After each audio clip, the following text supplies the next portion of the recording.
এতিয়া যে শুই উঠিয়েই মানে ডাইৰেক্ট ফুৰিব যাব লাগে। ক'ত যে উঠ উঠ উঠ। অঁ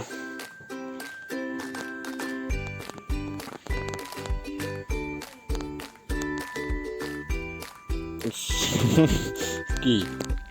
অঁ বহি ল বহি ল ব আকৌ ব মই কৈছোঁতো তই ব।